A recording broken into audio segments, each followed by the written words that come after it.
This program is rated PG. It contains themes and scenes which may not be suitable for very young audiences. Parental guidance is advised. Be advised that the views and opinions of the hosts and guests do not reflect those of the station.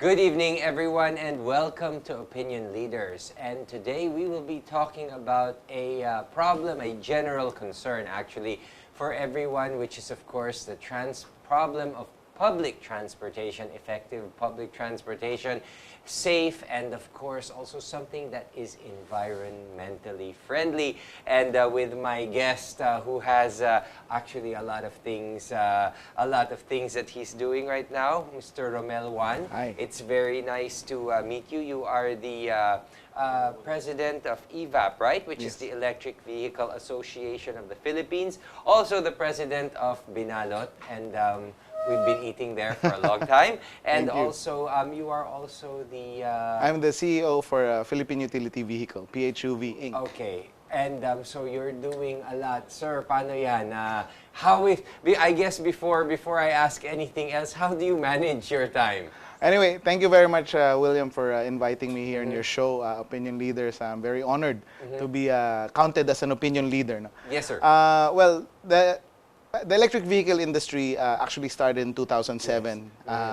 And actually, it was the city of Makati that first introduced the electric jeepneys. So that's about mga 9 years na, sir, that Yeah. you started an electric, and yung para bang the development of how it started. So the very first electric vehicle was introduced in 2007 on the road. Yes, ganito yan. It was actually Greenpeace advocates. Now, Greenpeace advocates wanted to introduce electric jeepneys, e-jeepneys in Makati. Kaya lang, when they launched the first 2 units, we realized it was made in China. Okay. So we called them up because we're part of the Motor Vehicles Parts Manufacturers Association. So we called them up, sabi namin, hey, if you're gonna launch an electric jeepney, it can't be made in China because this is a Filipino icon. You know, it has to be made in the Philippines. So sabi namin, if you allow us, we will make a local electric jeepney for you. So that's how we got into electric jeepneys. We imported the components. You know, electric vehicles only have 4 major components. Okay. The battery, the charger, the motor, and the controller. So wala tayo lahat nun. So we had to import that. But all the rest, we had, you know, because we make parts naman for the automotive industry. No? Yes. So we built it up, and then we launched it in 2007 with then Mayor Binay. And the Greenpeace advocates, that time they were called GRIP, the Green Renewable Independent Power Producers. And then from there, nag-launch na sila. They ordered about 30 units from us. And up to now, they're still running. I think 10 are still running. No? So that's close to 9 years already, and they're still running here in Makati. Sir, eto, no, before we continue on, that's a very good point, no, because people always want to be able to make their investments last a long time, di ba? Can it actually match up or even more to, let's say, a traditional fossil fuel, diesel-powered jeepney? Yes, that's a good question. Thank you for that. Actually, if you compare it, no, with the regular jeepney, no, although I have to share that the average age of the jeepneys right now, that the kings of the roads, 30 years, is 20 to 30 years, no, yun. So, pero pag may jeepney ka, usually it lasts maximum mga 5 to 7 years, no? And then you have to change the engine. Yes. Or the engine should be reconditioned, no? Kasi diesel nga. Kasi it burns diesel dirty. and tsaka palaging gamit na gamit yan, no?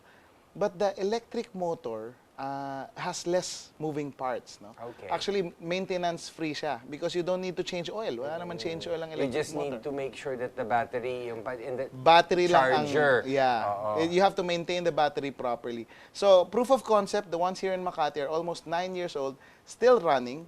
Actually, ang rated capacity ng electric motor is 20 years. Eh. Wow. So, if you're talking about payback, I think it may more than paid. Yung Nag-ROI na ROI, siya. yes. Nag-ROI na siya several times. Okay. And syempre, of course, the reason why we're introducing electric vehicles in the first place is because we're having a problem with, of course, our environment. Andiyan na yung global warming, yung climate change, and the excessive use of fossil fuels contributes to this.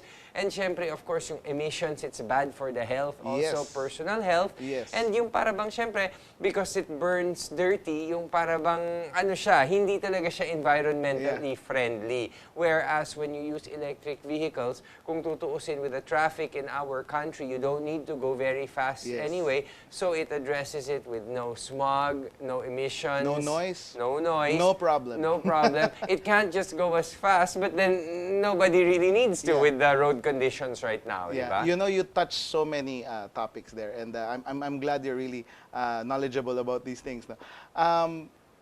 Natapos lang yung Paris Agreement, the COP21 in Paris. No? And the commitment of the Philippines is to reduce air pollution by 70%. No, by 2020, I think. The fastest way. Is it doable? The fastest way, it is, you know, it is doable. The fastest way to do that is to replace jeepneys. Well, not totally, no, a portion of the jeepneys into electric. Okay. Do you know that jeepneys comprise 2% of the total vehicle population in Metro Manila? That's quite big. No? But they contribute 80% of the air pollution. Jeepneys. Jeepneys. Hindi buses. Hindi buses. Jeepneys, okay. Hindi buses, jeepneys. Why? Because the jeepneys, average age nga 20 years. So, yun nga. They've done it with the taxis, they've done it with the buses, the 15-year rule. No? If you're 15 years or older, you cannot register your vehicle anymore. If they do it with the jeepneys, then we will have much cleaner air in the Philippines, no? Especially in Metro Manila. So, simulan, yun yung pinupush namin. No? If you modernize the jeepneys, that's why the Philippines is I would say, the perfect storm for electric vehicles, for electric vehicle development. In the ASEAN region. In the ASEAN region. And we can actually position ourselves, the Philippines can actually position itself as the electric vehicle hub of Asia. Kasi nauna na tayo eh. Actually, compared to the other ASEAN countries, we have the most electric vehicle programs running right now.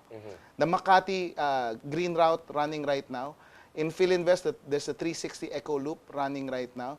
Muntinlupa e-jeepneys for free, e-jeepney ride for free. The Ateneo e-jeeps. Mandaluyong has launched their e-trike program. So marami na rin. Madami na. We have the most in Asia. So, ang perfect na, ang strategy ng Electric Vehicle Association, let's hit the public transport sector first, the domestic market, where you don't need to go head-to-head with the big boys, where the domestic players can supply, and then critical mass is achieved, and once you do that, we can export outside of the country. So it's another source, bukod sa it will help our country with all of those things we talked about earlier, it is now also another source of income for the economy. Very. Because, I mean, we're used to it, diba? Even in the production of, like, let's say, owner jeepneys and yung passenger jeepneys, magaling naman tayong gumawa eh. Ando naman talaga yung craftsmanship. So, if we can translate this into our electric vehicles, whatever it is that we need, no? Because right now, I understand PHUV, yung parang marami na kayong partners, di ba? Marami ng manufacturers.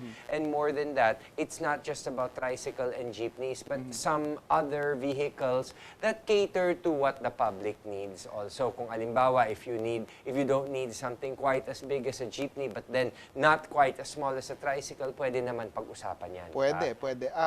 Actually, PHUV is our company. We started in 2007. We incorporated that originally to make local Asian utility vehicle. Dapat gusto namin gumawa ng local vehicle for the domestic market. Although that didn't happen because we couldn't find an engine supplier. So tamang-tama, when the electric jeepney opportunity came, we grabbed it, and then PHUV became an electric vehicle company. So we're the pioneer electric vehicle company in the Philippines. I see. And you are also a member, of course, ito yung pala kanina, yung sinabi ko, EVAP, Yes. di ba? EVAP, ito yung marami kayong mga miyembro. All manufacturers under EVAP are reputable. Yes. So Okay, so what happened was, so we started 2007. In 2000, maraming mga nag-introduce din, ano? Kaya lang a lot of them were not very reputable, and there were some fly-by-night companies who just supplied the vehicles and then left, you know, and wala Walang nang after-sales. walang after sales, walang parts. So naturally, the programs didn't work. Right. No? So what we did was we formed EVAP, and we gathered together all the credible players of the electric vehicle industry para umpisa pa lang, kasi baka umpisa pa lang, sira na di ba? Yes. So we gathered them together, and then we strategized, no? And then a year after that, we organized the Electric Vehicle Summit. No, ang partners namin si Meralco, partners namin si Motolite, Clean Air Asia is our partner, and EVAP. So we call ourselves the Electric Vehicle Alliance, the EVA. And then we set up the summit, and then we invited foreign investors, foreign players. Okay. And we were very successful because now there are several Japanese companies in the Philippines who've set up shop already and are producing electric vehicles in the Philippines. And Taiwan, Korea, nandito na sila. So lumalaki talaga tayo, basically. Yung Lumalaki. parang- So the future of electric vehicles are actually on a bright note. Oh yeah. I'm not saying it's instant, no. Yes. It was a slow burn, 2007 up to now, close to 10 years. But now we're finally harvesting what we Yes. planted. No? So ngayon, traction. There's already traction, no. So the ADB actually, together with DOE, put out a bid for 3,000 electric tricycles that they will distribute in different LGUs in the Philippines. No? Pinabid na nila yan. Ang nanalo is BMAC. It's a Japanese company that established itself in the Philippines also. So they will be producing the 3,000 vehicles. Nice. So we can see more of them around Metro Manila. Yes. And syempre, even in the provinces, these are also very, para bang even to take kids to school, itong mga e-jeepneys na ito is actually a good option, di ba? If you think about it, the volume of the vehicles to be replaced, yung public transport sector natin, there are 350,000 jeepneys in the Philippines aching to be replaced. No? 60,000 of which are in Metro Manila. 1.2 million tricycles aching to be replaced. Kasi Karag-karag na. karag-karag, tapos yung iba niyan two-stroke pa. Ha? Two-stroke engine. So talagang gas, polluting talaga At yung saka, mga vehicles syempre, na yan. because they're old, at saka, yun nga, like you said, two-stroke engines, mahirap din ito because you keep on moving. You're driving it like it's a manual Yes. transmission car. Yes. Whereas, of course, if you have an electric vehicle, because of it's just forward and reverse, para bang also the stress on the driver is much less. Actually, diba? you mentioned that, no, na you don't need the speed. You Yeah. don't need the speed in the roads in Metro Manila. 60 kilometers lang, you should be more than happy. Yes. No? Pero ang kagandahan pa nito, we don't need it to be so high-tech. Okay. Needs to be basic. It needs to be basic. So, kayang-kaya natin gawin domestically. No? Okay. We don't need high-tech suspension, high-tech aerodynamics. We don't need high-tech hydraulic brakes and everything. Yes. Basic lang lahat for our public transport. Kasi pag high-tech ka na, ang kalaban mo na Tesla, kalaban mo na Nissan Leaf, kalaban mo na Toyota Prius, which are also good, you know. For us, the Electric Vehicle Association of the Philippines, our only mandate is to promote electric vehicles. Yes. And to make it, of course, affordable because if they're going to be more expensive than what's existing, syempre, hindi rin yun magiging good option. Yes. So, ayun, pag-usapan natin when we come back from our break. I know that you did mention about the summit and we will be experiencing that again this April 15. So, let's talk about our electric vehicle summit. When we return, don't change the channel. Opinion Leaders will be right back after these messages.